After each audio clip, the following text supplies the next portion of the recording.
Vamos a dejar constancia de las actuaciones en el curso, sin embargo, se van a grabar para que a futuro ustedes lo puedan ver también en otra ocasión. Muy buenas noches, me presento, mi nombre es Luis Chicaiza. Se me ha invitado dentro de este diplomado para dar clases dentro del módulo primero, que son Fundamentos de Contratación Pública. Dentro del diplomado que se encuentra realizando en contratación pública, el Colegio de Abogados del Guayas. Es un gusto para mí darles esta introducción a la materia. Primero, conociendo que la materia de contratación pública es una necesidad nacional actualmente. Hemos visto cómo día a día se han necesitado personas capacitadas para realizar administrativamente, técnicamente, procesos de contratación pública. Entonces, para nosotros, desde la organización del curso, es importante que se den estos espacios en donde los abogados e incluso profesionales que no son abogados se capaciten en esta materia, sobre todo por nuestra profesión, tanto en el ayuda a las entidades públicas como la ayuda a los proveedores e incluso futuros clientes en el caso de responsabilidades ante los organismos de control. En este caso, el diplomado se ha organizado por distintos módulos. El primer módulo es una introducción a la materia y con el objetivo de tener esa introducción a la materia, vamos a revisar unas diapositivas conjuntamente con la norma de contratación pública. Me gustaría, si es que las personas que están reunidas en este momento, por favor, podrían encender sus cámaras y me gustaría también, si es que ustedes me pueden dar una breve introducción de cuál es el conocimiento que ustedes tienen en esta materia. Me gustaría mucho porque como vamos a hacer una introducción en la misma, sí me gustaría conocer cuáles son sus actividades, si es que ustedes están relacionados en materia de contratación pública o se han inscrito en este diplomado con la finalidad de adquirir mayores conocimientos. Por favor, me gustaría conversar con ustedes. ¿Alguien que quiera tomar la palabra, por favor? Y buenas noches, doctor, y buenas noches, compañeros Buenas noches. de del diplomado. Yo, en mi caso, soy abogado en el libre ejercicio, ejerzo cuestiones civiles, su mayoría, muy pocas penales, y mis conocimientos en materia de contratación pública son bastante limitados. Por esa es la razón principal por la cual yo me he inscrito, para adquirir conocimientos. Muchísimas gracias, Jorge. Muchas gracias por su introducción. El objetivo de este diplomado, como les decía inicialmente en este módulo, es iniciar con los temas de contratación pública básicos y luego el curso va a ir gradualmente. Finalmente, el último módulo también lo voy a compartir con ustedes. El último módulo lo vamos a tratar temas de Procuraduría General del Estado, en este caso, la defensa del Estado y adicionalmente va a haber casos puntuales para el colega que hace defensa particular, en donde a él le deben interesar, por ejemplo, procesos de responsabilidades administrativas con Contraloría General del Estado, que también son parte del proceso y de los módulos que nosotros vamos a asistir. Entonces, la idea es esa, empezar desde las bases y luego ir avanzando progresivamente durante el curso y obtener los mejores beneficios para todos nosotros. Por favor, si podría acompañarle otra compañera o compañero.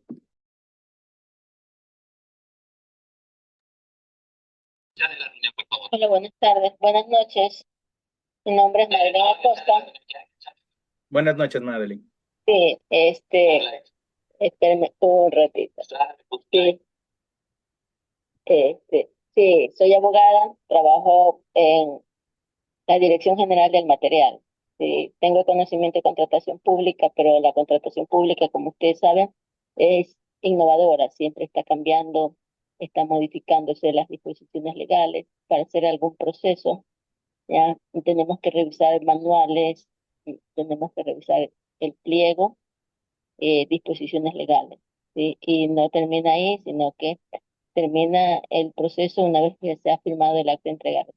Entonces, para llegar a esa etapa, pasan muchos pasos. Entonces, siempre tenemos que estar aprendiendo. Y la idea es aprender más para poder continuar y fomentar el bienestar para todos los ciudadanos, ¿no? Porque la contratación pública es para poder darle beneficio a los ciudadanos, porque es en beneficio ya en los municipios o en algún ministerio siempre se contratan los bienes o los servicios u obras, ¿no? Incluidas las consultorías para el beneficio de la ciudadanía. ¿Sí? Perfecto. Muchísimas gracias, Madeline. Una persona más, por favor, y así empezaríamos. Es importante que también se incorpore en este curso personas que ya cuentan con experiencia en materia de contratación pública, en función de que ellos nos brindarán aportes de la actualidad del Sistema Nacional de Contratación Pública.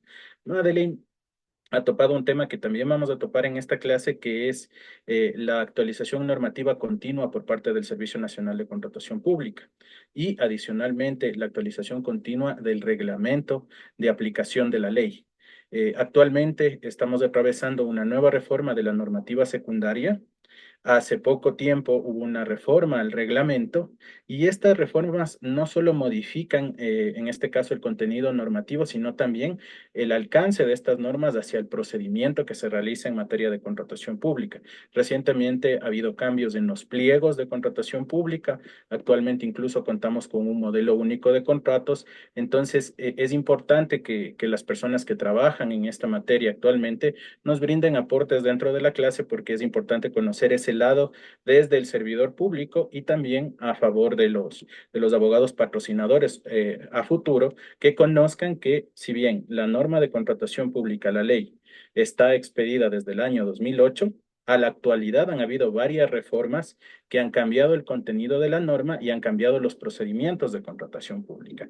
Por favor, una persona más que nos ayude con su intervención para dar inicio. Muchísimas gracias.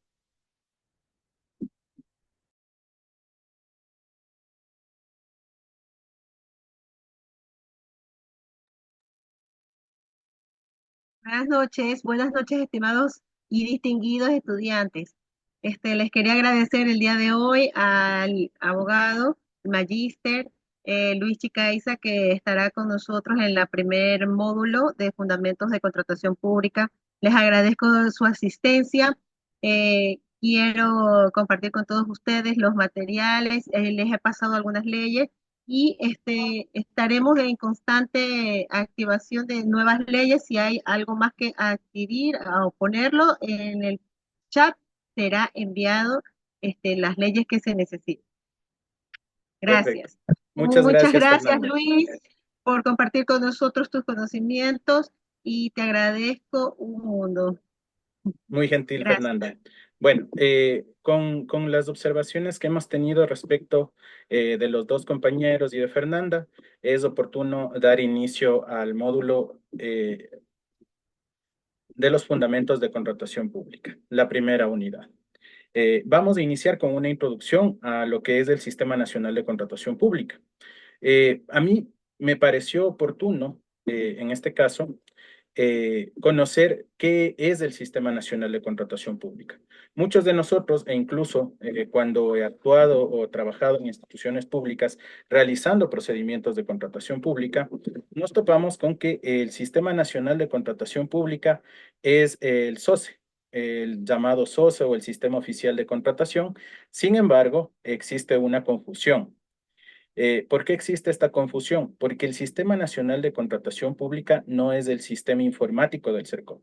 El Sistema Nacional de Contratación Pública se encuentra en la Ley Orgánica del Sistema Nacional de Contratación Pública en su artículo 7 y es el sistema que cuenta con el conjunto de principios, normas, procedimientos, mecanismos, relaciones organizadas orientadas al planteamiento, programación, presupuestos, control, administración y ejecución de las contrataciones, realizadas por las entidades contratantes que forman parte del Sistema Nacional de Contratación Pública y las entidades sujetas a esta ley.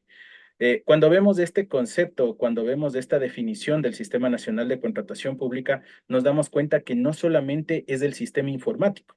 Si bien el sistema informático nos permite a nosotros operar o verificar información dentro del portal de contratación pública, el sistema informático no conlleva o no llega a ser el Sistema Nacional de Contratación Pública.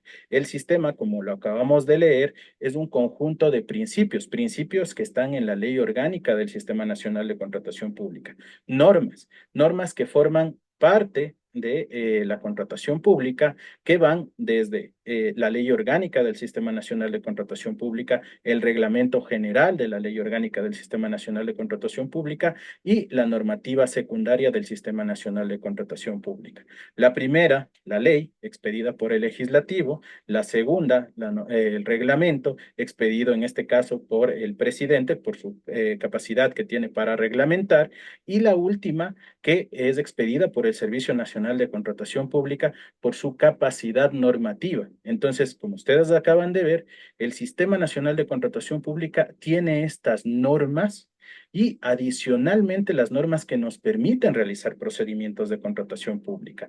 Entre ellas, las normas de control interno de Contraloría General del Estado. Todo esto que les estoy diciendo lo vamos a ir tratando más adelante. Sin embargo, hago un pequeño adelanto para que más o menos grafiquemos de qué se trata este sistema.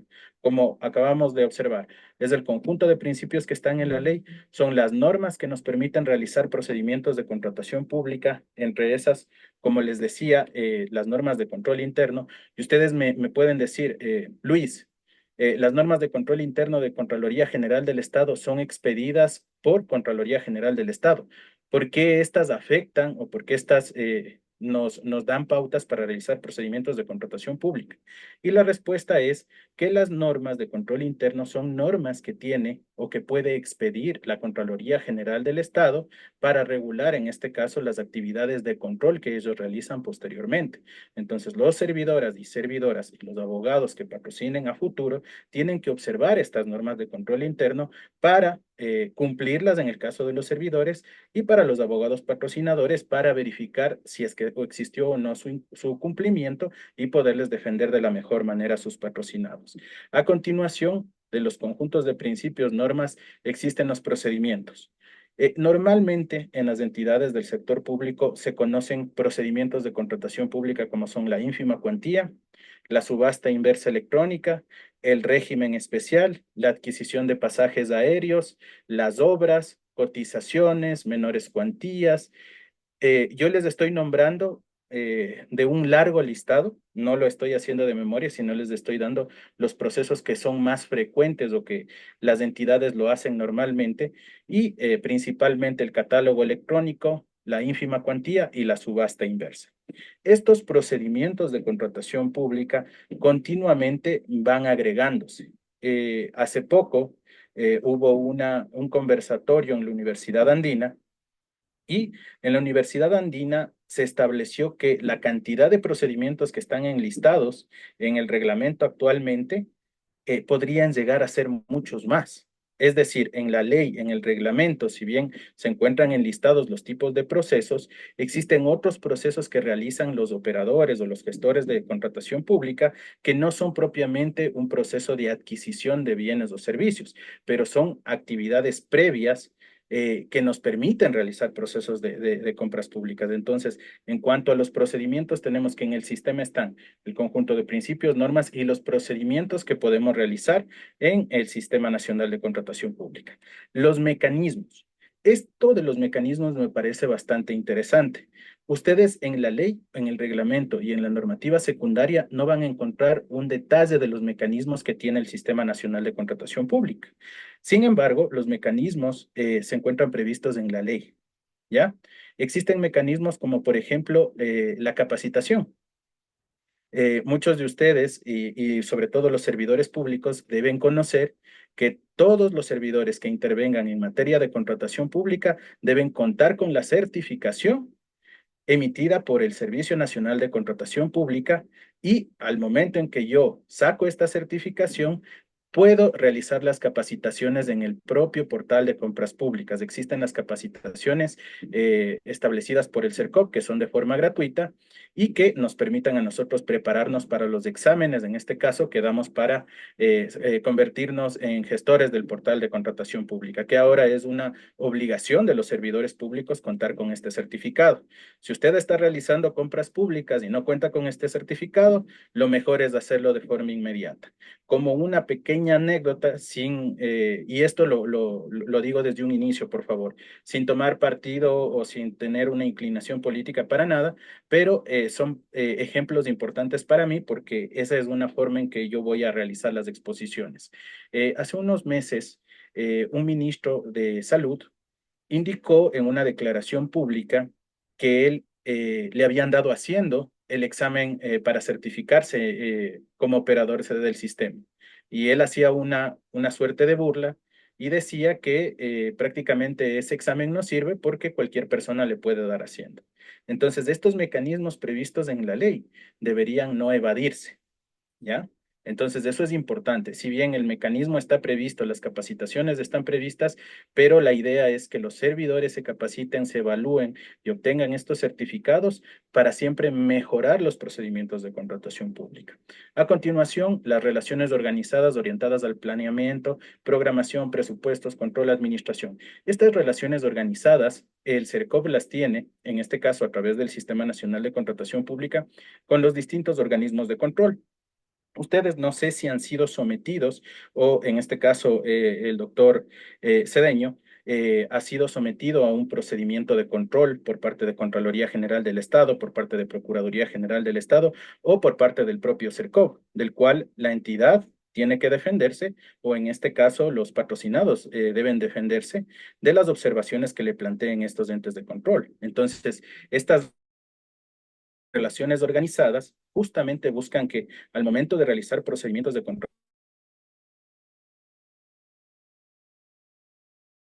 pública existan este tipo de controles. El Nacional de Contratación Pública no solo es del sistema informático, el Sistema Nacional de Contratación Pública son todos estos conjuntos de presupuestos que están establecidos en el artículo 7 y que nos permiten realizar contratación pública. Entonces, no sé si tengan alguna duda de lo que acabamos de comentar o si no podemos continuar por la clase. Por favor, eso me olvidé de aclararles. Cualquier duda que ustedes tengan durante el desarrollo de la clase en cualquier momento, pueden levantar la mano, les doy la palabra, conversamos y resolvemos la consulta. Entonces, no sé si hay alguna duda respecto a lo que hemos expuesto inicialmente. ¿No? ¿Está todo claro? Es Perfecto. largo. Entonces, sí, le escucho, por favor. No, ninguna duda, sino que como comentario es bastante largo, se ve que es amplio. Sí, sí, doctor. Eso sí quiero aclararles. Al momento en que uno realiza procesos de contratación pública, le cuento esta experiencia personal. Cuando yo trabajé en algún momento en una institución pública realizando contratos o procedimientos de contratación pública, lo primero que yo conocí fue el sistema oficial de contratación pública. Para mí ese era el sistema. Luego, cuando ya pude capacitarme mejor, cuando ya pude trabajar y tener experiencia en esto, me di cuenta que el sistema en realidad es amplio. No solamente es un sistema informático y muchos de los profesionales que actualmente realizan contratación pública se cierran y suelen decir que el sistema es el que manda, cuando lo que manda son las normas, cuando lo que manda son los principios. Entonces, esto sí, les pido que tengan mucho cuidado y adicionalmente es parte de la evaluación, que no se confunda el sistema oficial de contratación pública con el sistema nacional de contratación pública. Una cosa es el sistema informático y otra cosa es el sistema que tiene todas estas aristas que nos permiten desarrollar materias de contratación pública. Y en cuanto a la complejidad que manifestaba el doctor, justamente vamos a desarrollar punto por punto. Continuamos. Relacionado al conjunto de principios,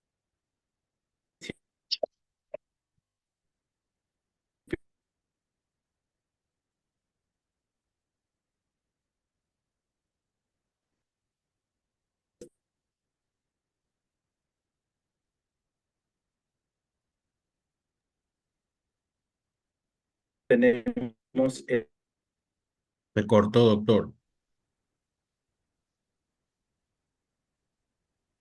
para que usted realice todo procedimiento de contratación pública. Se cortó. Ya un momentito, ya el doctor se va a reconectar. Wow.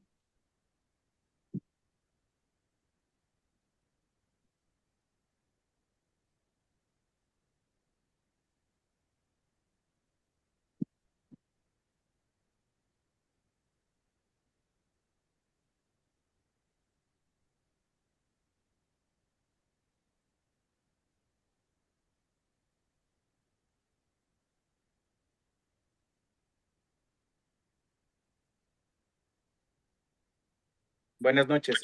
Por un momento se cortó la clase. ¿Me escuchan? Sí, Sí, Ya. Mil disculpas.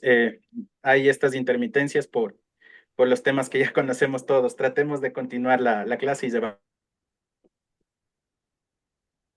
doctor, ¿puede repetir desde que usted dijo de la conjuntos? ley. ¿Sí? ¿Me podría repetir desde que dijo conjuntos en principio? Porque desde ahí se comenzó a interrumpir su señal. Ah, no se preocupe. Déjeme un momento. Quiero ver de la mejor manera la señal para que no tengamos otro problema. Deme solamente un minuto, por favor, para no tener nuevamente inconvenientes.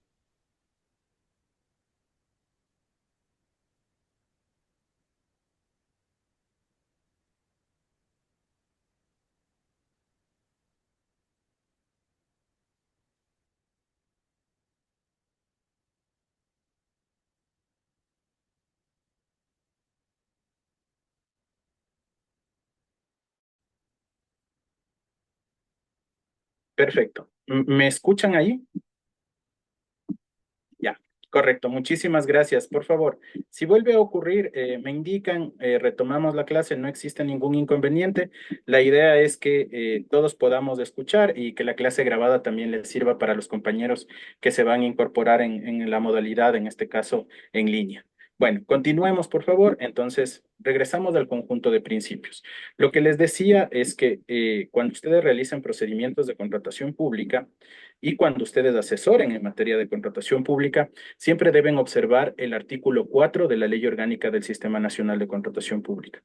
¿Por qué se tienen que observar estos principios? Si bien en los principios no le van a explicar a usted cómo realizar, por ejemplo, un estudio de mercado, no le van a explicar a usted cómo realizar, en este caso, la firma de los documentos. No, pero los principios son las reglas que nosotros vamos a cumplir para todos los procedimientos de contratación pública. Ahora vamos a dar a lectura a los mismos y ustedes me van a entender de mejor manera. Los principios de la ley se encuentran establecidos, como les había dicho, en el artículo 4 y son los principios de legalidad, el principio de trato justo, el principio de igualdad, el de calidad, el de vigencia tecnológica, el de oportunidad, el de concurrencia, transparencia, publicidad y participación nacional. Ahora, vamos a empezar por los principios que son evidentes de su propia lectura y son muy claros de explicarse. Por ejemplo, la concurrencia. ¿Qué es lo que busca la concurrencia? Que existan mayor cantidad de participantes y así obtener las mejores ofertas, ya sea de carácter económico o las mejores ofertas técnicas. Es decir, el principio de concurrencia busca que cumpliendo con las necesidades de las entidades, se exista una mayor cantidad de participantes. Entonces, ese es el principio de concurrencia y ustedes siempre van a, cuando existen problemas de un proceso de contratación pública, dicen, se ha afectado la concurrencia, solo existió un oferente que cumplía, ¿ya? ¿Por qué existe esa observación? Porque se ha afectado el principio de concurrencia y por tanto puede existir una observación en contra de ese procedimiento. Les voy a poner un ejemplo. Nuevamente, en las clases yo les voy a ir dando ejemplos de todo lo que vayamos viendo. Yo trabajé en algún momento en salud, ¿ya? Entonces, en salud, ustedes tienen medicamentos que tienen ciertas tecnologías que no tienen otros medicamentos. Por ejemplo, cuando ustedes han comprado una tableta, no sé si han visto que en la tableta, en la mitad, existe una ranura, ¿ya? Esa es una tecnología que se llama tableta ranurada. Ustedes me pueden decir, o las personas que van y revisan un procedimiento de contratación pública, eso no cambia el valor del medicamento. Usted no tendría por qué comprar ese medicamento, ¿ya? Da la casualidad que yo trabajé en un hospital pediátrico. Entonces, las pastillas tenían que ser divididas mediante esta tecnología que ya tenía la pastilla. Es decir, el padre o la madre que le daba de tomar la pastilla al paciente, la dividía sin necesidad de hacer mayor esfuerzo y poderle dar la dosis que necesitaba el paciente. Entonces, esa especificación hacía que muy pocas empresas puedan dar ese medicamento o puedan brindar ese medicamento. Entonces, yo afecto al principio de concurrencia, pero ¿por qué? Porque me ato a otro principio, en este caso, de la misma ley, que es la calidad. ¿Ya? En este caso, yo tengo que buscar, si bien estoy sacando a varios oferentes dentro del proceso, justifico las razones del por qué. Y la calidad, en este caso específico, el que les estoy contando, es porque esa dosificación no podía entregárselos a los pacientes en una pastilla grande. No sé si ustedes en alguna ocasión han intentado romper una pastilla sin que tenga esa ranura. La pastilla se hace pedazos. Entonces, vieron cómo en un pequeño ejemplo nosotros nos damos cuenta cuando existe concurrencia o cuando yo busco la calidad de las ofertas, pero en base a necesidades institucionales. No pueden ser necesidades personales. Por ejemplo, lanzo una obra y mi idea o mi gusto es que la obra tenga ventanales gigantes, sin que tenga un sentido técnico. Entonces yo excluyo a otros oferentes y solamente me participo con procesos o con oferentes que tienen esa posibilidad de ofertarme ese producto. Entonces ahí yo estoy siendo discrecional y la actividad discrecional no me permite a mí alcanzar estos principios. Entonces, continuemos con la calidad. Si bien estamos en desorden, quiero que se entienda la idea de esto, ¿ya? La idea de estos principios. El principio de calidad. No siempre cuando usted contrata en materia de contratación pública, tiene que comprarlo más barato, porque hay procedimientos que usted tiene que realizar en donde lo más importante es el precio más bajo. Por ejemplo, la subasta inversa electrónica. Usted en la subasta inversa electrónica tiene varios oferentes. De esos oferentes, usted escoge al que cumpliendo las especificaciones o los términos de referencia tiene el valor más bajo. Sin embargo, existen procedimientos de contratación pública, y este ejemplo me parece muy oportuno, que necesitan de calidad, ¿ya? Por ejemplo, yo voy a contratar mediante régimen especial la asesoría de un colega, ¿ya? Una institución pública necesita la asesoría de un colega, ¿ya? Reciben las proformas. La entidad recibe las proformas y resulta que el estudio jurídico, que tiene experiencia en derecho administrativo, cobra mucho más alto. Pero el colega que ha salido recién de la universidad también presentó su cotización, pero acaba de salir de la universidad, no tiene ni su primer juicio. Ustedes díganme, ¿a quién contrataría? Y esto es un ejemplo sencillo, pero esto sucede habitualmente en este tipo de procedimientos. Entonces, yo tengo que explicar por qué preferí la calidad antes que un valor económico más bajo. Y la lógica nos ayuda muchísimo en estos temas, porque finalmente, y este es el ejemplo que me dieron cuando yo también estuve formándome en materia de contratación pública. La doctora Inés Valdión nos daba un ejemplo y decía, señores, si es que ustedes se van a operar del corazón, ¿van a escoger al cirujano que ha pasado por más de 100 cirugías o van a escoger al cirujano que está debutando con ustedes? Entonces, el ejemplo es clarísimo. Entonces, cuando existe y permite la norma exigir parámetros de calidad, yo los puedo utilizar para que esos parámetros de calidad me permitan seleccionar una oferta. Yo les acabo de dar el ejemplo de patrocinio, que es el más sencillo de entender, pero hay otros procedimientos, como por ejemplo, les decía, la subasta inversa, que ahí ya no puedo fijarme en los criterios de calidad, sino más bien en que cumpla con las especificaciones y el valor más bajo es el más importante. ¿Ya? Entonces vamos con el principio de legalidad. El principio de legalidad tiene una relación directa con la seguridad jurídica que está amparado en la Constitución, y la legalidad también se encuentra prevista en el Código Orgánico Administrativo. ¿Qué busca la legalidad? Que las instituciones al momento de realizar los procesos de contratación pública cumplan con la ley. Yo no puedo ser arbitrario ni seleccionar o realizar actividades para direccionar procesos o para eludir procedimientos de contratación pública. Siempre tengo que cumplir la ley. Hace poco tuve un caso, ya está publicado en la página institucional, así que no hay ningún problema, en este caso de las consultas del Procurador General del Estado, que también les invito a revisar. En las consultas del Procurador General del Estado, ustedes van a revisar y van a poder observar las consultas vinculantes del Procurador General, en donde existen varios criterios de contratación pública que son importantes seguir. Entonces, existe una consulta del municipio de Guayaquil, ¿ya? Entonces, el municipio de Guayaquil dice, yo tengo la competencia para ejecutar obras de forma directa, pero en las normas de control interno de Contraloría General del Estado, me prohíbe que si yo realizo las obras de forma directa, yo contrate o alquile maquinaria para ejecutar estas obras. Entonces, ¿qué es lo que nos estaba preguntando en este caso el municipio? Nos estaba preguntando una consulta de legalidad. ¿Puedo no aplicar todas las normas porque yo soy un gobierno autónomo descentralizado o puedo o tengo que aplicar esta regla? Entonces, ahí es donde hacen estas preguntas sobre la legalidad, hacen estas preguntas sobre la aplicación o inteligencia de la norma y lo que hace Procuraduría General del Estado después de un análisis es decirle, cumpla con el principio de legalidad y debe cumplir también con las normas de control interno. Entonces, esa es la idea. La legalidad nos orienta y es la pregunta, en este caso del municipio de Guayaquil, que ellos buscan cumplir con estos principios. Entonces, no es que yo selecciono qué normas tengo que cumplir y qué normas no. Yo tengo que cumplir todo el ordenamiento jurídico para cumplir y para obtener un procedimiento dentro del ámbito de la legalidad. El trato justo, ya. El trato justo y la igualdad van de la mano. Yo no puedo establecer condiciones para un oferente que prácticamente direccionen el proceso. Si es que yo, al momento de realizar un proceso de contratación pública, realizo este proceso y establezco parámetros de calificación que solo puede cumplir un oferente, yo estoy incumpliendo o estoy yéndome en contra del principio de trato justo e igualdad, porque no estoy poniendo en igualdad de condiciones a todos los oferentes para que puedan participar.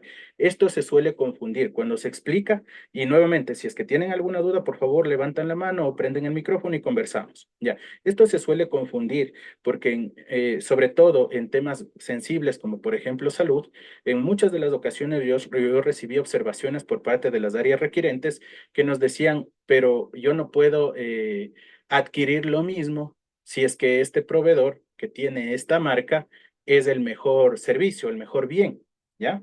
Entonces yo les preguntaba a los profesionales de la salud, ¿por qué para ustedes el mejor bien? Entonces me decía, porque yo he usado esa marca muchos años. Le digo, eso es su experiencia con la marca. Dígame por qué es lo mejor. Porque el proveedor siempre ha estado con nosotros y cuando nosotros hemos necesitado nos ha ayudado. Le digo, ese es el trato que tiene el proveedor hacia la entidad, pero no me está diciendo por qué usted tiene que darle unas condiciones distintas a este oferente para favorecerle. Habían muchas peleas, pero al final se obtenían unas especificaciones que podían cumplir todos, no solamente un sector. Entonces, el trato justo y la igualdad van de la mano. Ahora, la vigencia tecnológica. Esto sí quiero que por favor me escuchen. La vigencia tecnológica nace con un decreto ejecutivo, ¿ya? En un momento, la adquisición de bienes, sobre todo bienes tecnológicos, era un problema. ¿Por qué? Porque el gobierno, el Estado, adquiría, por ejemplo, vehículos y pasaban unos pocos años y esos vehículos estaban prácticamente a punto de ir a chatarrización. ¿Por qué sucedía esto? Cuando cualquiera de nosotros adquiere un vehículo, tiene que hacer mantenimientos. Y los mantenimientos no son a voluntad de la entidad, son mantenimientos establecidos en la ficha técnica de los vehículos. Están establecidos con tiempos o kilometrajes. Entonces, eso que es normal para nosotros, no era normal para las áreas de contratación pública o para el sector público. Entonces, mediante un decreto ejecutivo, en ese momento el presidente que estaba en el poder decide implementar este principio de vigencia tecnológica, que básicamente es que todos los bienes o servicios tecnológicos que nosotros contratemos como Estado tienen que contar con mantenimientos preventivos y correctivos durante su vida útil. Y que en los pliegos se establezcan la posibilidad de recompra. Ahora le voy a explicar mucho más fácil, tal vez esto es confuso. Cuando usted compra un auto y le da los mantenimientos en la casa, usted puede, cuando ya decide vender su auto, ir a la casa y decirle a la casa que le compre el vehículo y usted comprar un vehículo nuevo. No sé si alguien ha hecho esta actividad o si alguien conoce de este tema. Le veo a Arturo que asiente con la cabeza. Entonces, esto es básicamente el principio de vigencia tecnológica. Los bienes del Estado deben contar con mantenimientos preventivos y correctivos durante toda su vida útil, lo que le va a permitir, en este caso al sector público, cuando ya el bien deje de estar en su vida útil, venderle al proveedor, si es que está establecido en sus pliegos, y adquirir nuevos bienes y servicios. Entonces, este principio de vigencia tecnológica que a veces no le prestamos atención, es un principio bastante importante. Como ustedes ven, si es que esto se hiciera con todo el parque automotor, no tendríamos los problemas que hemos tenido en estos últimos años con los mantenimientos que no se han dado a los bienes que adquiere el Estado. Tal vez algún comentario. Yo. Y esto es lo que está sucediendo actualmente por no haberle dado un mantenimiento correctivo y preventivo al Sí, parque térmico de la energía. Entonces, eso es lo que nos está sucediendo. sí, Fernanda. A ver, la idea de esta vigencia tecnológica es que en toda la adquisición de tecnología que realice el sector público, se planifique, se realice una planificación de los mantenimientos durante toda la vida útil. Es decir, yo me comprometo como Estado a darle mantenimiento durante toda la vida útil. Entonces, ahí nos solventamos problemas como los que estamos teniendo actualmente, o yo doy el ejemplo siempre de los vehículos de policía. No sé si ustedes han visto que los vehículos de policía en algún momento se dejaron de dar mantenimiento y prácticamente los vehículos fueron poco a poco deteriorándose. Ya, la idea era adquirir estos vehículos con este principio de vigencia tecnológica para que al momento en que pierdan su vida útil, venderle a la propia fábrica. Es decir, a la marca con la que se compró, venderle estos vehículos y comprar unos nuevos. Entonces, es un principio que nos favorece como Estado y debería aplicarse. Actualmente, ustedes van a encontrar este principio de vigencia tecnológica cuando realicen procesos de adquisición de vehículos en el catálogo electrónico. ¿Ya? En el catálogo electrónico van a encontrar que ya están incluidas estas características de la vigencia tecnológica. Vamos a continuar con la oportunidad y la concurrencia. ¿Ya? No es lo mismo que yo lance un proceso de contratación pública en el primer cuatrimestre a que yo lo lance en el último cuatrimestre, en el mes de diciembre, a 2 días de que ya no pueda sacar certificaciones presupuestarias y que saco para poder ejecutar porque tengo una mala ejecución en el año. Esto les pasa a todas las instituciones públicas y está sucediendo actualmente. Todas las instituciones públicas están realizando procesos de contratación porque quieren demostrar que existe una ejecución adecuada del presupuesto. Y por lo general, en estos meses es cuando más el Estado entrega anticipos porque si bien la adquisición del bien o el servicio no requiere de un anticipo, le colocan porque quieren gastarse el presupuesto. Entonces, como ven, la oportunidad, el principio de oportunidad se incumple al momento en que yo realizo procesos de contratación pública de manera apresurada y sin ningún tipo de planificación, ¿ya? La concurrencia que ya habíamos tratado, la transparencia y la publicidad que van de la mano, los procesos de contratación pública tienen que ser transparentes. Toda la información tiene que estar debidamente publicada, que va de la mano con el principio de publicidad, lo que nos permite a la ciudadanía observar y verificar qué es lo que se está realizando en materia de contratación pública. Cuando ustedes han visto noticias y cuando han salido problemas o procesos de contratación pública o las veedurías ciudadanas que se realizan, es porque en el portal de contratación pública está publicada toda la información. Ya. Y en el caso de que usted incumpla con la publicación de esta información en el portal, lo que sucede es que puede tener una observación. ¿Ya? ¿Qué implica una observación en estos casos? Si es que es una observación no tan grave, contraría el principio de publicidad y se puede establecer una responsabilidad administrativa por incumplimiento de, en este caso, de la publicación de la información. Pero este principio de publicidad hay que tomarle también con un poquito de cuidado, porque no todo goza de ese principio de publicidad. Por ejemplo, nuevamente les doy ejemplos porque es la necesidad y la importancia de este curso. La publicidad en procesos de seguridad pública. Ya. Si es que yo realizo un proceso de seguridad pública, no debería poner o no debería publicar y está limitado, no es necesario publicar, está previsto en el reglamento que no se debe publicar esa información porque corresponde a la seguridad interna y externa del país. Entonces, esa información evidentemente no tiene que publicarse. Otra información que no se puede publicar, por ejemplo, y que eso tenemos que conocer, las personas que realizamos procedimientos de contratación pública y quienes asesoramos en esta materia. Si es que hay en algún momento yo asesoro a una entidad que va a adquirir medicamentos y esta entidad como parte de sus estudios tiene la historia clínica y me publica la historia clínica del paciente, ya no estoy cumpliendo con el principio de publicidad, estoy transgrediendo los derechos del paciente. Entonces, si bien la publicidad está prevista en la norma, siempre tenemos que saber qué estamos haciendo en materia de contratación pública. No todo es todo en materia de contratación pública y tenemos que tener esta experticia y este conocimiento para hacerlo. Por ejemplo, actualmente está levantado el sigilo bancario. Cuando yo participo en un proceso de contratación pública, yo firmo en mi oferta que autorizo a que me levanten mi sigilo bancario. Entonces, esa información deja de ser parte de la información confidencial o datos reservados y ya son sujetos de la publicidad.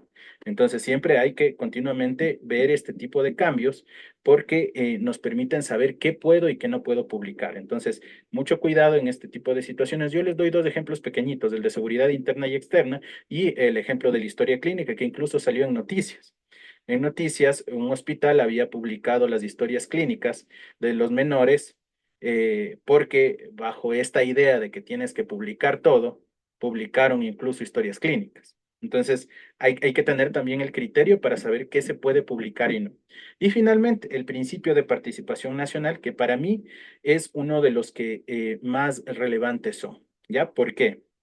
El principio de participación nacional busca que, en este caso, las MIPES, las pequeñas empresas, las microempresas, las medianas empresas, tengan en este caso, una calificación que les permita obtener una calificación favorable. Es decir, al momento de realizar las evaluaciones de las ofertas, sus ofertas tienen una preferencia en cuanto a la selección. Entonces, existen incluso procedimientos que buscan esta participación nacional, como por ejemplo las ferias que se realizan, las ferias inclusivas, en donde yo solo puedo contratar con MIPES, y estas ferias inclusivas hacen que yo, incluso si es que ese proceso está en el catálogo, cualquier tipo de proceso, realice una feria ciudadana y les invite a las personas que están dentro de mi cantón a participar en esos procedimientos de contratación. Un ejemplo de ellos es la alimentación, ¿ya? En este caso, en el Ministerio de Inclusión Económica y Social,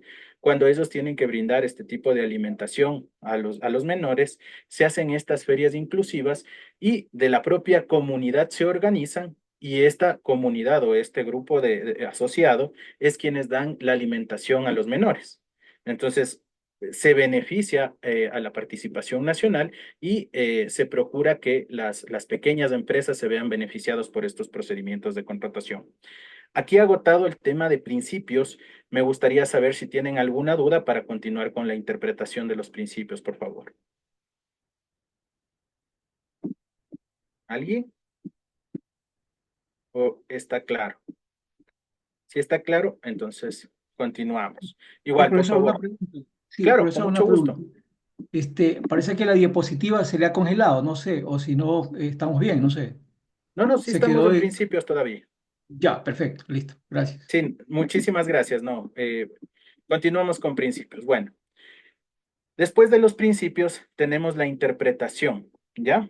Entonces, la interpretación nos dice, les voy a dar lectura. Los procedimientos y contratos sometidos a esta ley se interpretarán y ejecutarán conforme a los principios referidos, los principios que acabamos de hablar en el artículo anterior y tomando en cuenta la necesidad de precautelar los intereses públicos y la debida ejecución del contrato. Es decir, todos los contratos que son de materia de contratación pública deben observar y se ejecutan acorde a los principios que ya hemos observado. Por eso les decía, cuando ustedes quieran hacer un procedimiento de contratación pública, primero revisen el artículo 4. Si es que están dentro de esos principios, ustedes tienen la tranquilidad de decir, perfecto, voy a lanzarme un proceso. Ya. Ahora, no todos los procesos de contratación pública tienen estas características. Y yo tengo que saber cuándo sí y cuándo no. Por ejemplo, el principio de oportunidad en una emergencia. Yo voy a tener el tiempo suficiente para planificar una emergencia. Es contradictorio. Voy a vulnerar ese principio, pero justamente porque la emergencia me permite realizar un proceso de contratación de forma directa. Es decir, yo no voy a tener el tiempo suficiente para organizar o planificar una emergencia. Sucede un desastre natural, yo necesito comprar de forma inmediata, ¿ya? Vigencia tecnológica, por ejemplo, yo voy a hacer la adquisición, nuevamente vámonos con el ejemplo del MIES, la adquisición de raciones alimentarias para estudiantes o para una unidad educativa. ¿De qué serviría el principio de vigencia tecnológica? No tiene sentido. Entonces, nosotros, si bien tenemos que observar estos principios, tenemos que saber cuándo no se pueden utilizar y cuándo sí. La concurrencia que habíamos dicho con el tema del abogado, cuando yo contrato bajo régimen especial asesoría jurídica, no voy a buscar en concurrencia que existan una mayor cantidad de abogados cuando lo que yo necesito es un abogado especialista en la materia que yo necesito es asistencia. Entonces, sí están los principios, pero yo tengo que saber diferenciar cuándo sí y cuándo no, y cuándo la ley me permite no aplicar todos los principios. Entonces, la generalidad es que todos los contratos y la ley están sometidos bajo estos principios. ¿Ya? La siguiente, dentro del mismo artículo 5 de interpretación, nos dice: la fase precontractual de los procesos de contratación pública se consideran un trámite administrativo, por lo que también les serán aplicables las reglas y principios de la Ley para la Optimización y Eficiencia de los Trámites Administrativos, y se incluirán mecanismos de lucha contra el lavado de activos y los delitos asociados a la criminalidad, transparencia, regulación y mejora de los procesos de contratación pública. Ya, yo les pido a los colegas que trabajan en el sector público y a los colegas que trabajan patrocinando, en este caso, a instituciones, patrocinando a funcionarios, incluso a contratistas, que le revisen a la ley para la optimización y eficiencia de trámites administrativos. Es una norma que no la ocupamos mucho, pero es muy útil en materia de contratación pública. Al definir la propia ley que o la fase precontractual de un proceso de contratación pública es un trámite administrativo, nosotros tenemos que ver la forma en que se cumpla esta ley para optimización y eficiencia de los trámites administrativos. Más adelante la vamos a tratar, vamos a decirles cuáles son sus beneficios, pero sí es una recomendación de carácter personal. Denle un ojo a esta ley porque es muy descuidada y no le hemos dado la importancia que tiene. A continuación, del Sistema Nacional de Contratación Pública ya vimos el conjunto de principios. Ahora vamos a ver las normas en materia de contratación pública. En primer lugar, la Ley Orgánica del Sistema Nacional de Contratación Pública, que se encuentra vigente desde el 2008 con sus reformas. Han sido varias reformas que se han hecho durante varios años, reformas que han limitado, en este caso, montos, por ejemplo, de los contratos complementarios, modificaciones que, por ejemplo, o reformas que nos han permitido establecer la obligatoriedad de certificarnos como operadores del Sistema Nacional de Contratación Pública, y ha tenido un cambio continuo esta norma. Incluso ahora que estamos con una bandera que es de la lucha anticorrupción, se han hecho varias reformas por la lucha anticorrupción, como por ejemplo la vinculación de ofertas. ¿Ya? Entonces, ahora tenemos un marco normativo mucho más amplio que ha ido continuamente actualizándose. La primera norma en contratación pública siempre es la Ley Orgánica del Sistema Nacional. Ahora, a continuación tenemos el Reglamento General a la Ley Orgánica del Sistema Nacional de Contratación Pública. Hace pocos días, si no estoy mal, son unos 2 días, recibí para mi lectura un reclamo en materia de contratación pública. Cuando lo reviso, veo que habían fundamentado en el Reglamento General a la Ley Orgánica del Sistema Nacional de Contratación Pública, pero del 2009. Este reglamento se ha reformado también. Si bien su reforma no es reciente, fue en el año 2022, pero hay varios colegas, varios profesionales que no se han actualizado en esta materia. Entonces, es el decreto 458 que es el que está actualmente vigente y que nos permite realizar los procedimientos de contratación pública. ¿Por qué les hago este ejemplo del reclamo que yo revisé hace unos pocos días? Porque tenemos que actualizarnos. No podemos quedarnos con lo que ya aprendimos hace algunos años y tenemos que actualizarnos. La colega que nos ayudó con sus palabras en el inicio de la clase decía que esta es una materia que es dinámica y que se va actualizando. Justamente, el reglamento es uno de las normas que se ha modificado de forma más amplia y ha recogido varias de las alertas o varias de las motivaciones que necesitábamos todos los profesionales que nos dedicamos a esto, que se incorporen en el reglamento. Hay algunas críticas, no voy a decir que el reglamento o la ley es perfecto, hay algunas críticas, pero el reglamento en su actualidad nos ha permitido mejorar los procedimientos de contratación pública. Yo les voy a dar un ejemplo que igual, a continuación, en la siguiente clase, nosotros lo vamos a tratar con mayor profundidad, pero es que actualmente el reglamento establece que en las subastas inversas electrónicas yo ya no necesito establecer requisitos de experiencia. Entonces, al inicio, cuando yo recibí esta noticia, yo estuve en contra. Se llama el principio de selección objetiva, ¿ya? ¿Qué busca este principio de selección objetiva? Que si es que una persona va a vender un bien o un servicio, lo que importa es que el bien o el servicio cumpla con las especificaciones técnicas. No importa la experiencia que tenga este proveedor. ¿Por qué? Porque yo me centro en adquirir el bien o el servicio. ¿Ya? Si es que hay una confusión en lo que les estoy explicando, me dicen y les explico nuevamente, pero la idea de esto es fundamental. Yo, si es que hacía una subasta inversa, quería adquirir, por ejemplo, solo les pongo como ejemplo porque eso se compra mediante catálogo, pero como ejemplo, quería adquirir resmas de papel y quería que sea un oferente que yo quería que gane. Y le ponía que esta empresa que me va a vender el papel debe tener 20 años de experiencia general y 10 años de experiencia específica, 20 años vendiéndome papel y 10 años vendiendo papel al sector público. ¿Quién iba a vender papel? Solamente esa empresa. Y los criterios de experiencia eran básicamente a selección de las entidades. Entonces, con este principio de selección objetiva, quito este tema de la experiencia general y específica, y ahora todos quienes tengan un RUC y tengan el papel, le pueden vender al sector público. Nuevamente, sí ha habido un grado de discusión porque, por ejemplo, en temas de salud me han dicho, Luis, ¿sabes qué? Para nosotros sí es un problema porque nosotros necesitamos establecer experiencia para saber quién nos está vendiendo.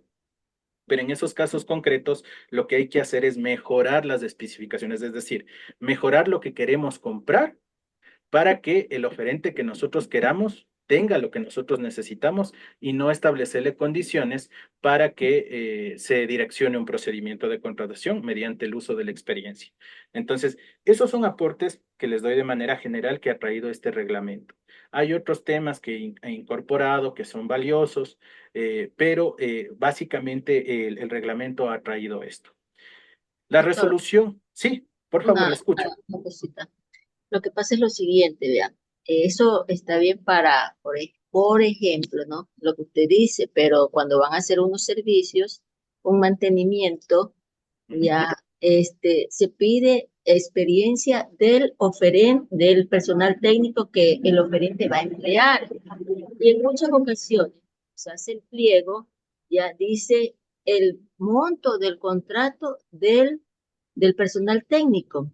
Correcto. Ahora bien, si usted es el contratista, ¿ya? Y la abogada Fernanda es la entidad contratante y yo soy su técnico, ¿ya? Usted firma con la abogada Fernanda, el contrato por $50,000, ¿ya? Y Correcto. usted me contrata a mí por solamente por un sueldo, qué sé yo, básico, Ujú. digamos $800.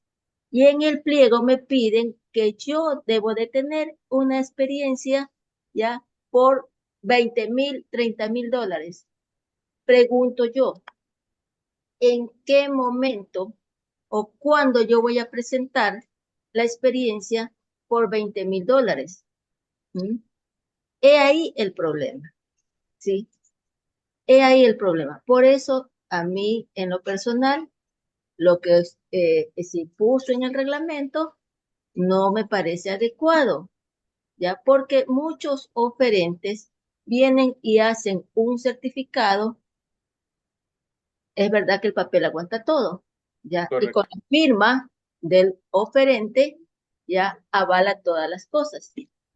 Imagínense que usted es oferente y yo soy su personal técnico. Y Ujú. como necesitamos presentar la oferta, entonces viene y hace un documento en el cual dice, la señora XYZ ha trabajado y ha desempeñado la función de coordinadora y ha recibido un sueldo de $20,000. ¿Dónde está la factura? ¿Dónde está la retención? y todos los demás documentos para poder justificar aquella situación. ¿Ya? Madeline, ¿me escucha? Sí. Una pregunta. Usted ha colocado solamente como el ejemplo que usted me está dando, ha Ujú. colocado en los pliegos o en los términos de referencia al tratarse de un servicio, estas condiciones que usted me acaba de decir, es decir, que el personal técnico cuente o presente los certificados de afiliación al Seguro Social, histórico laboral, para que usted pueda evaluar eso. Sí, pero hay una cosa, Ajá, sí, ¿ya? sí, De acuerdo a la situación económica que estamos atravesando en estos momentos, muchos oferentes contratan al personal solamente por la obra. por servicios Bien, profesionales. sí, exactamente, no tienen un personal de planta y es Perfecto. ahí el problema. Por esa situación, los servicios se deben de hacer por menor cuantía dependiendo del presupuesto, cotización o licitación. Pero tengamos en cuenta que la menor cuantía, para hacer un proceso de menor cuantía, ejemplo, publicamos en el mes de enero y de acuerdo al orden de prelación, y si es que los oferentes cumplen, ya se adjudica el primero, pero si no cumple y hay un listado de oferentes, tenemos que agotar el listado de oferentes, ¿sí?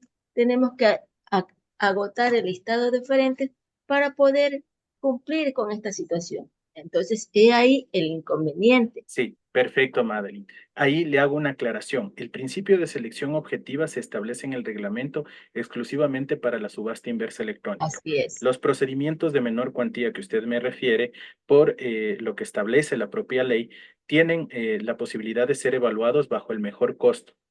¿Ya? El mejor costo no implica que sea el valor más bajo, sino que los parámetros que yo establezco en la evaluación me permiten poner parámetros de evaluación de calidad, es decir, yo cumplo con el puntaje, perdón, yo cumplo con los parámetros técnicos y califico para ir a la calificación por puntaje.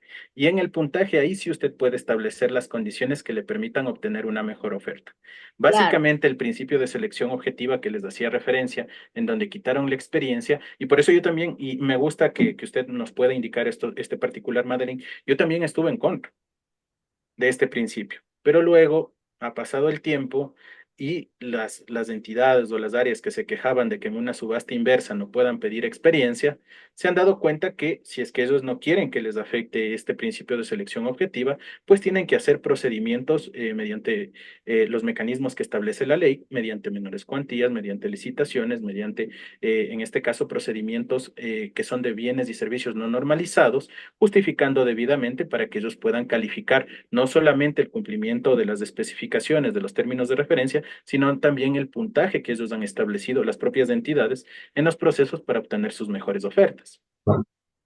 sí, pero así como hicieron la reforma en la subasta, deberían hacer la reforma para la menor cuantía, porque vuelvo y le repito, en la menor cuantía de servicios hay una lista de orden de prelación y Correcto. tenemos que agotar la orden, el listado, ¿sí? Deberían de hacer como al principio, bueno, no al principio, sino en la segunda reforma que hubo, de solamente 3 personas, si no cumplen 3 personas, coger y hacer de nuevamente el proceso, pero Ahora ahorita, es todo el listado de los oferentes que están así es. invitados. Sí, sí, Por eso le digo, si yo lanzo el proceso en enero, estoy adjudicando en octubre y como el plazo de ejecución es, qué sé yo, 120 días, firmo el contrato en noviembre, me paso al siguiente año fiscal, ejercicio fiscal, ¿cómo hago? y ya no tiene la certificación presupuestaria incluso. Así es. Y no hay Com- certificación plurianual. Es Correcto. un problema. Sí, como le decía, y muchas gracias, Madeline. Hay varias reformas que están en el reglamento y hay varios procesos que se han mejorado. No todo es perfecto. Y a veces, cuando suceden estos errores que acaba de manifestar Madeline, viene la normativa secundaria un poco a salvarnos o a complicarnos, ¿ya?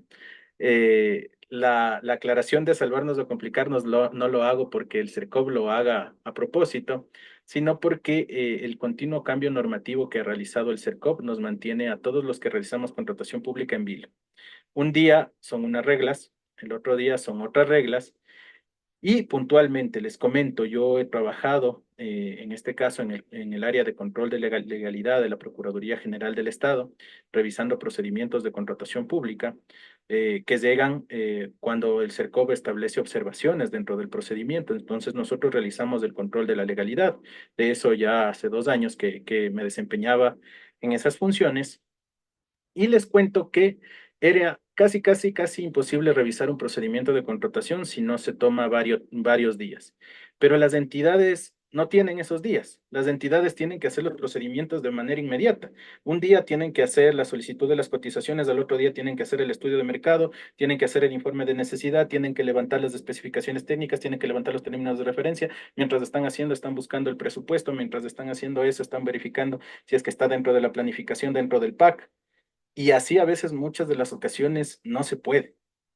Pero nosotros cuando observamos, cuando revisamos los procedimientos de contratación pública, nos damos cuenta que al momento en que, por ejemplo, solamente les doy un ejemplo con la normativa secundaria, y que antes se llamaba codificación de resoluciones del CERCOP, y que antes se llamaban resoluciones del CERCOP, les va a parecer irreal, pero para las personas que no manejan estos temas, antes de la codificación de resoluciones, nosotros cuando hacíamos contratación pública, teníamos que estar todos los días pendientes de que salga una nueva resolución. Y la resolución no estaba codificada, es decir, que la resolución cambiaba ciertas cosas, pero yo tenía que tener la otra resolución anterior para saber qué no se había cambiado. Y así yo tenía una cantidad de resoluciones que tenía que ir buscando e interpretando cuál estaba vigente y cuál no. Después de eso, el CERCOV, entendiendo esta realidad, realiza la codificación de resoluciones del CERCOV en el 2016 y ahí agrupa todas estas resoluciones que las tenía dispersas del CERCOV y las modifica en una sola codificación. La reforma de la codificación de resoluciones del CERCOV fue en el mismo día.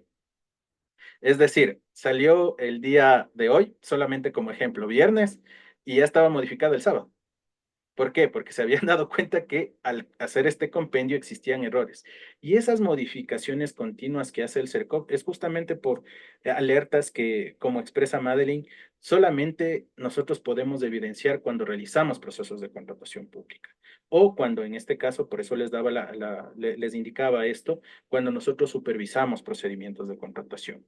En el momento de que uno realiza estudios de mercado, las reglas para realizar ese estudio de mercado se encuentran en la normativa secundaria, pero les cuento que yo en varios procesos de distintos años he tenido distintas reglas para hacer un estudio de mercado. Es irreal. ¿Cómo es que un estudio de mercado en el año 2018 ya no sirve con las mismas reglas del 2019 y las reglas del 2019 ya no sirven para del 2020? Le modifican requisitos, le modifican, le agregan requisitos.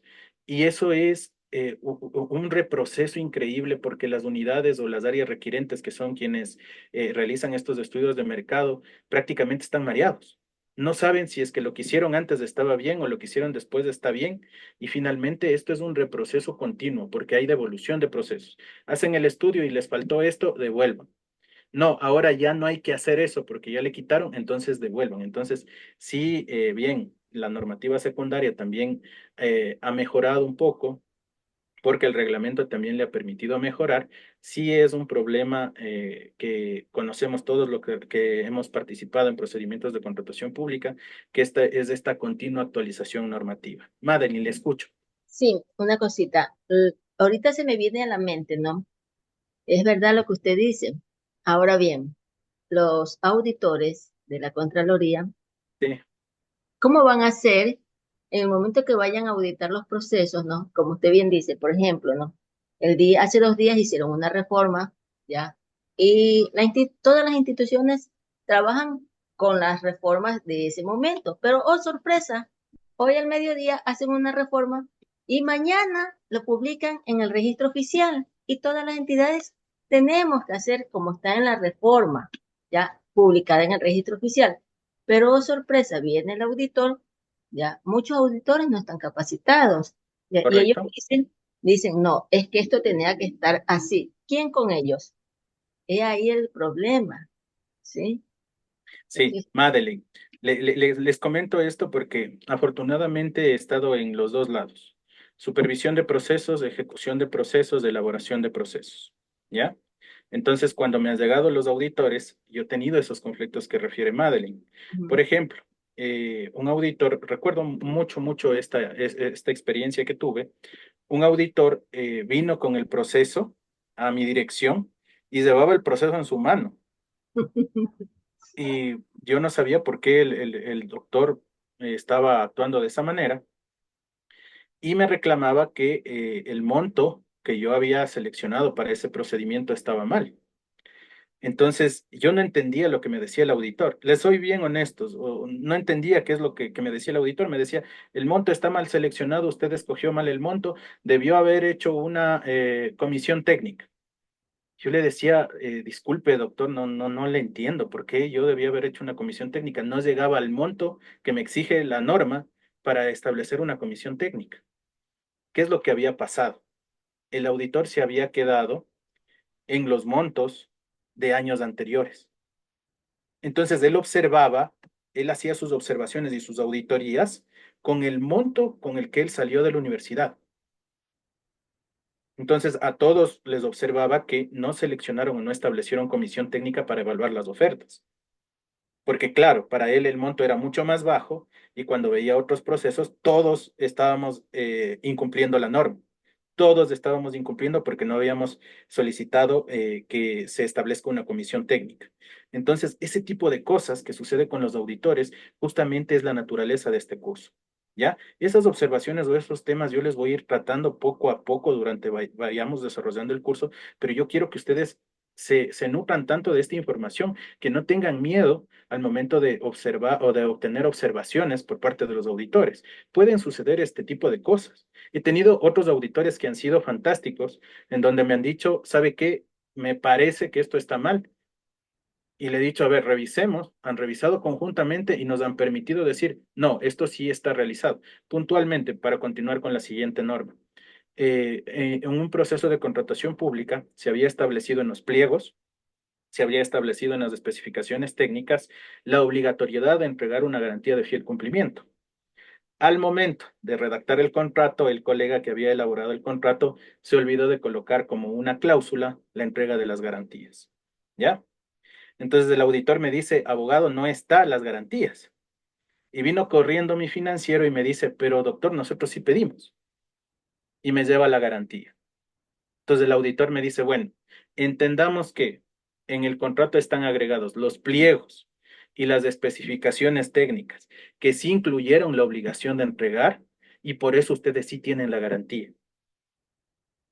Entonces, a mí me pareció un auditor maravilloso porque no nos observó que no está establecido en el contrato, sino más bien entendió que al existir el documento no existía observación. Entonces, qué es lo que les invita a esto? Siempre estar capacitados, siempre nosotros estar actualizados. Esta es la idea del curso, que ustedes tengan tanta información que ustedes puedan, ante una observación, y no solamente del CERCOP, de Contraloría, perdón, porque no es que sea un enemigo el auditor. A veces tiene esa suerte para los servidores públicos, pero no es, es un ente de control. Pero igual, cuando existen observaciones por parte del CERCOP, tener la suficiente información para nosotros poder defender los procesos que estamos realizando. Listo.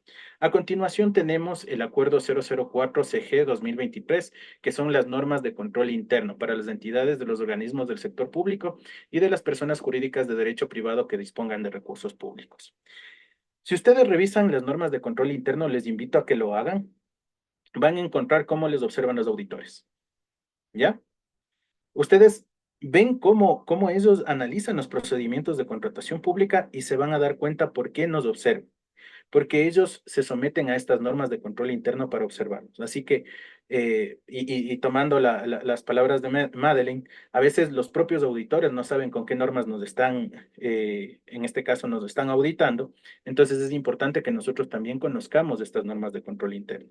Incluso en casos de comisiones técnicas, hay normas específicas en las normas de control interno, que a veces nosotros no nos precautelamos y no las revisamos porque pensamos que solamente están en la ley, en el reglamento y en la normativa secundaria. Ojo, también revisar las normas de control interno nos va a ayudar bastante para que a futuro no tengamos observaciones en los procesos.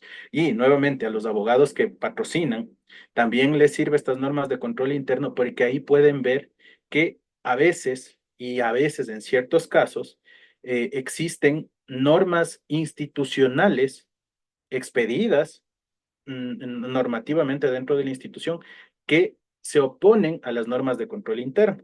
Ya, les voy a dar solo un ejemplo para continuar a la siguiente diapositiva. Antes los auditores les exigían a las entidades que por qué no han pedido 3 cotizaciones, ¿ya? Pero era observación de cajón. ¿Por qué no pidió 3 cotizaciones? Es que en las normas de control interno está que usted debe contar con 3 cotizaciones. ¿Qué es lo que pasaba? Tanto en la ley como en el reglamento, no le obligan a usted a tener 3 cotizaciones, ¿ya? En el caso de ínfima cuantía. Lo que le dice es que usted le recomiendan que tenga estas 3 cotizaciones, ¿ya? Pero ha sido una pelea terrible con Contraloría, tratarles de hacer entender por qué no es obligatorio. Tanto así que actualmente existe un pronunciamiento de la Procuraduría General del Estado que es clarísimo, que dice lo que ahora ya dice la norma, que si es que existe una sola cotización, se puede continuar con el procedimiento de contratación pública si se demuestra que no fue posible obtener otras cotizaciones. Entonces, hay herramientas, hay formas de defendernos y no lo incluí dentro de las normas a los pronunciamientos del Procurador General del Estado, porque actualmente existe una discusión de si es que tienen el alcance de normativa o no, que es una discusión que a mi criterio ya se terminó con el pronunciamiento por parte de la Corte Constitucional al resolver una acción de incumplimiento en donde han explicado cuándo el pronunciamiento del Procurador General del Estado sí es una normativa. Pero eso lo veremos más adelante. Este tipo de temas, por favor, les voy a dar en su momento oportuno, pero sí es importante traerlos en este momento. A continuación, procedimientos. Regresamos a el Sistema Nacional de Contratación Pública. Tiene los procedimientos de contratación pública. Estos procedimientos se encuentran en el Reglamento General de la Ley Orgánica, ¿ya? Se encuentran descritos y tenemos la contratación de bienes y servicios normalizados. Cuando clasificamos como bienes y servicios normalizados y no normalizados, a veces es confuso. Está la definición en la ley de qué es un servicio normalizado y no normalizado, pero yo les procuro a las entidades y a los, en este caso, a las personas que se capaciten, sacarles de esa confusión. Todos los bienes y servicios están normalizados. No hay ningún bien o un servicio que no pueda ser normalizado. La no normalización de un bien y servicio es decisión de la entidad. ¿Ya? Les voy a poner un ejemplo. Nuevamente, con ejemplos se entiende mucho mejor. Yo realicé un proceso de adquisición de alimentación hospitalaria de $1.000.000. Cuando lanzamos el proceso por licitación, el CERCOP me suspendió y me observó y me dijo, usted no puede establecer que esto es un proceso no normalizado porque todos el servicio de catering está catalogado. Entonces, si el servicio de catering está catalogado, está normalizado. ¿Ya? ¿Qué quiere decir normalizado antes de ir más allá? Normalizado es que yo estandaricé esas características de ese bien y servicio y yo puedo contratar con esas mismas características en cualquier momento, en cualquier lugar. ¿Ya? Si es que yo voy a adquirir uniformes, los normalizo. ¿Cómo los normalizo? Si bien la ropa tiene diferentes, en cada institución, diferentes colores, diferentes, pero yo lo normalizo como camisa, pantalón. La posibilidad de que sea una camisa o un pantalón no va a variar en Quito, en Guayaquil o en Cuenca. Se ha normalizado el bien, se ha normalizado el servicio. Servicio de guardianía. Yo necesito que tenga arma. Perfecto. Normalizo ese servicio de guardianía con arma, lo catalogo y ahora es un servicio normalizado. ¿Por qué? Porque bajo esas características todos pueden contratar ese servicio que ya está normalizado. Ahora, ¿cómo hago que deje de ser normalizado si la alimentación hospitalaria está dentro del catálogo electrónico? De una manera muy sencilla. Ustedes tienen como entidades que ver las características por las cuales no pueden contratar ese servicio que está en catálogo y así se quita o se puede contratar como no normalizado. Les explico en el ejemplo del hospital. Nosotros teníamos la característica de que era un hospital pediátrico, ¿ya? Y la experiencia que nosotros necesitábamos era justamente de que se brinde este servicio de catering, pero con profesionales que tengan la capacidad para proveer raciones que no se proveen raciones normalmente, por ejemplo, en un instituto educativo, que es la comparación que nos daban. ¿Por qué los niños sí pueden comer las raciones que están en catálogo y ustedes no quieren darles de esas alimentaciones? Una alimentación que recibe un niño que está sano versus un niño que tiene diabetes no es la misma. Un niño que tiene una intervención quirúrgica ya no va a recibir la alimentación por vía oral, sino por otras vías. ¿Ya? Entonces, todo eso le explicamos al CERCOP, todo le explicamos, esos temas por los cuales no podíamos adquirir lo que todos han adquirido, le explicamos al CERCOP y el CERCOP nos dijo, sí tienen razón. Esto es un servicio no normalizado porque ustedes le han quitado las características que le hacía común a todos. ¿Ya? Entonces, cuando yo le quito las características que le es común a todos, deja de ser un bien, un servicio no normalizado. Si es que existe una duda, por favor, me preguntan sin ningún problema, que la idea es aclarar estos temas. Bueno, entonces, en contratación de bienes y servicios normalizados nos dice el 92 del reglamento. Son bienes y servicios que se adquieren en su orden por procedimientos de catálogo electrónico, que es lo que habíamos hablado. El catálogo electrónico, la mejor explicación del catálogo electrónico es que ustedes en algún momento pudieron comprar por Amazon o por Temu, que ahora está de moda, que la explicación se va actualizando a medida que pasa el tiempo. Ustedes ven el producto, lo seleccionan y lo compran. Hacen el pago y el producto llega a donde ustedes. Ese es el catálogo, básicamente, del CERCOP. Hay bienes y servicios que se encuentran en un catálogo que yo los puedo buscar y si están catalogados me permiten a mí como entidad seleccionarlos y adquirirlos, ya sin límite de monto y sin límite de cantidad. Esa es la ventaja del catálogo electrónico. Yo puedo ver, por ejemplo, alimentación que les había dicho, servicios de guardianía, vehículos que están dentro del catálogo electrónico y adquirirlos mediante este mecanismo. El otro procedimiento de bienes y servicios normalizados es el de subasta inversa. Subasta inversa electrónica, que ya habíamos hablado, que lo que busca es siempre obtener el valor más bajo cumpliendo con las características que yo establecí en el proceso. Ya. Y solo en caso de que no se pueda aplicar dichos procedimientos o que hayan sido declarados desiertos, se optará por los demás procedimientos de contratación previstos en la ley orgánica y en el reglamento general. Bueno, entonces tenemos que primeros procedimientos son el catálogo y la subasta inversa que nos permiten adquirir bienes y servicios normalizados. ¿Ya? En esta pequeña explicación del catálogo y la subasta, podemos irnos de largo, pero existen una infinidad de procedimientos que yo quiero que ustedes también conozcan. Ya, a continuación existen los procedimientos de régimen común, que son la menor cuantía que ya nos había comentado Madeleine, que había adquirido servicios no normalizados y por eso los pudo realizar por este procedimiento, cotizaciones de bienes y servicios, licitaciones, las ínfimas cuantías, las consultorías y la contratación directa por terminación unilateral. ¿Ya? Todos estos procedimientos me permiten adquirir bienes y servicios no normalizados. ¿Ya? Aquí me quiero detener en la ínfima cuantía y en la contratación directa por terminación unilateral. Ya.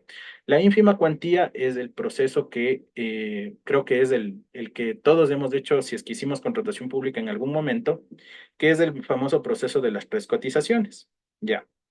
Este proceso, a medida que ha ido avanzando el tiempo, se ha ido actualizando. Ahora nosotros tenemos que solicitar las cotizaciones mediante el sistema. Antes de esto se hacía, digámoslo así, a pedido de las entidades.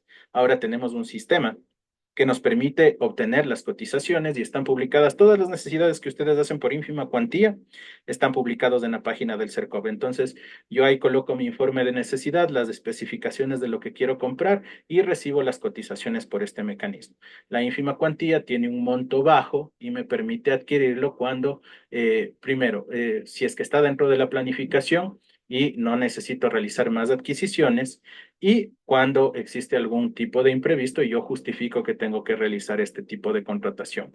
Ojo, ¿por qué me detengo en ínfima cuantía? Porque la ínfima cuantía también se ha utilizado en muchas ocasiones para eludir procedimientos de contratación pública. Es decir, yo teniendo la necesidad de todo el año de mi entidad, en vez de seleccionar todos los procesos de contratación que voy a hacer durante ese año, los divido en cuantías menores y lo divido en ínfimas cuantías para yo poder contratar con el proveedor que yo quiero seleccionar. Eso se llama subdivisión de procesos y está prohibido en la norma de contratación pública. Así que mucho cuidado, por eso es que me quise detener en ínfima cuantía. Cuando ustedes vayan a hacer un proceso de contratación pública, tengan su planificación. En su planificación ustedes saben cuánto van a adquirir. No es exacto, contratación pública no es una ciencia exacta, pero van a saber cuánto más o menos va a necesitar su entidad adquirir durante ese año. Eviten, por favor, eviten que no, es que cada cuatrimestre yo puedo comprar una ínfima y luego otra ínfima y luego otra ínfima. No, traten de juntar todos esos procedimientos, lanzarse una subasta o el procedimiento que ustedes seleccionen, pero por favor eviten subdividir procesos porque la elusión de procedimientos de contratación pública actualmente incluso se encuentra en el Código Integral Penal. ¿Ya? Ahora, realizar contratación pública, hace poco leía una publicación que decía que es un deporte de alto riesgo. Imagínense que ahora la elusión de procedimientos sea parte de los agravantes del delito de peculado. Entonces, sí hay situaciones en que tenemos que cuidarnos y en esto puntualmente, en la ínfima cuantía, por favor, observen con mucho cuidado cuando en sus áreas requerentes quieran lanzar ínfimas cuantías de forma recurrente, que lo que puede decir eso es que están buscando seleccionar un proveedor. O si es que ven esta actividad, le piden al área requerente que justifique y justifica de manera adecuada, continúen con los procesos, pero siempre tengan esta precaución de no dividir los procesos en cuantías menores para evadir procedimientos grandes. Bueno, y a continuación la contratación directa por terminación unilateral. Ya, ¿qué es lo que pasaba antes? Les cuento.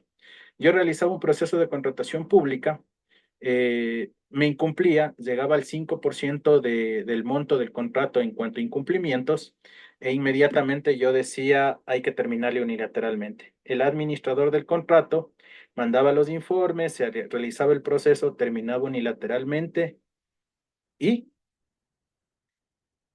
la obra estaba en un 80%. ¿Qué hacía? ¿Qué proceso realizaba yo? ¿Tenía que lanzarme un proceso para cumplir el 20%? No. Ahora la norma me permite realizar un proceso de contratación directa por terminación unilateral. Es decir, la consecuencia de terminar unilateralmente un proceso me permite a mí ahora contratar de forma directa. Es este tipo de procesos que básicamente se han incorporado y que son importantes de observar. A continuación, porque ya estamos sobre la hora, vamos a ir un poco más rápido, es el régimen especial. El régimen especial está previsto en la Ley Orgánica del Sistema Nacional de Contratación Pública y básicamente son las contrataciones que ha establecido el presidente que se pueden hacer por esta vía. En el régimen especial está la adquisición de fármacos, la defensa nacional, la comunicación social, la asesoría y patrocinio jurídico que habíamos hablado al inicio de nuestra presentación, que es una contratación de forma directa, que yo puedo puedo seleccionar una contratación de asesoría y patrocinio jurídico, obra artística, científica o literaria, repuestos de accesorios y proveedor único, transporte de correo interno, contratos entre entidades públicas o sus subsidiarias, giro específico del negocio, sectores estratégicos, instituciones financieras y seguros, contrataciones del Banco Central y promoción turística del Ecuador que se agregó recientemente. Aquí me voy a detener en el proveedor único. Ustedes ven en repuestos y accesorios del número 6, al lado dice proveedor único. Ya, en muchas entidades a veces quieren realizar procesos de contratación de forma directa con proveedor único. Mi recomendación es, ustedes deben demostrar que existe esa posibilidad de realizar esa contratación con un proveedor único. Si es que no existe esa posibilidad y existen otros oferentes, por favor realicen otro procedimiento que no sea régimen especial. La precaución, ¿por qué es? Porque, por ejemplo, les voy a poner un ejemplo. He escuchado entidades que han querido hacer régimen especial para adquirir toners, ¿ya?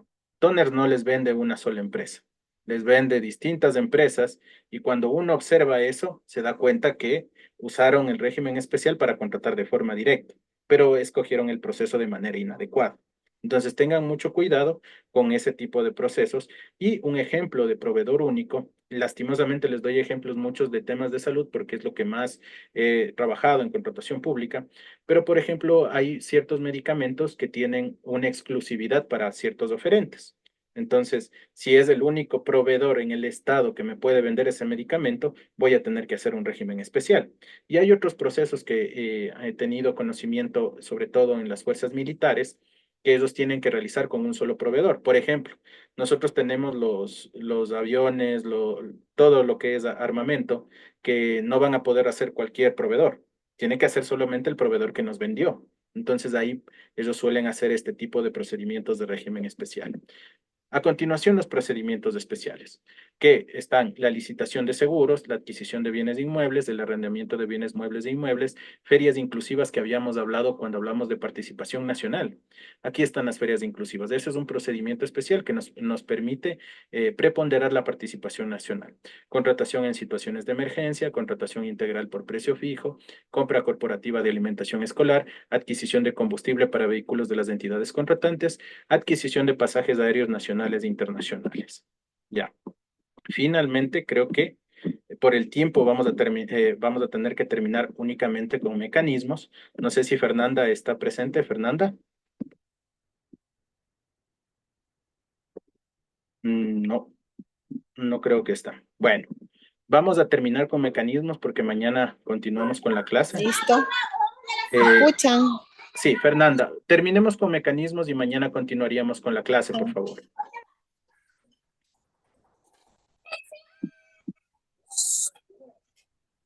Ya, listo. Perfecto. Bueno, los mecanismos que están en el Sistema Nacional de Contratación Pública los explico a continuación.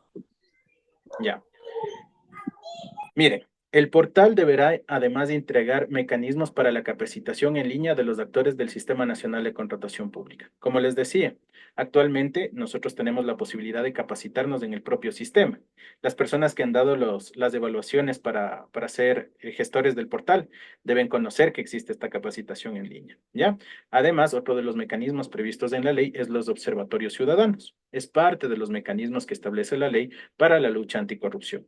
Y adicionalmente, el Servicio Nacional de Contratación Pública establece el mecanismo electrónico para la recepción de denuncias. Cuando uno asesora o patrocina a los proveedores que se ven afectados en procedimientos de contratación pública, ahora puede utilizar el mecanismo en este caso, electrónico de recepción de denuncias y lo realiza directamente en el CERCOP. Entonces, estos son los mecanismos y como ven, y como inicialmente nos había comentado el colega, se ve un tema extenso porque justamente la contratación pública no es solamente el sistema. La contratación pública incluye e integra los principios, las normas, los mecanismos, los procedimientos y esta información preliminar nos va a permitir conocer y entender las clases a continuación. En este punto voy a detener la clase, hay algunos puntos que vamos a tratar mañana de una manera un poquito más ágil y continuaremos el día de mañana. Yo les agradezco por su presencia, por su puntualidad y continuamos el día de mañana. Tal vez antes de finalizar, ¿alguien tiene alguna pregunta adicional? Si no, ya damos por cerrado.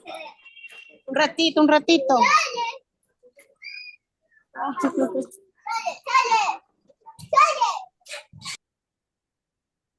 Bueno, ¿tiene algún problema ahí con el audio? No hay ningún problema. Entonces, detendríamos la clase el día de hoy y mañana continuamos. Muchísimas gracias por su asistencia. Gracias.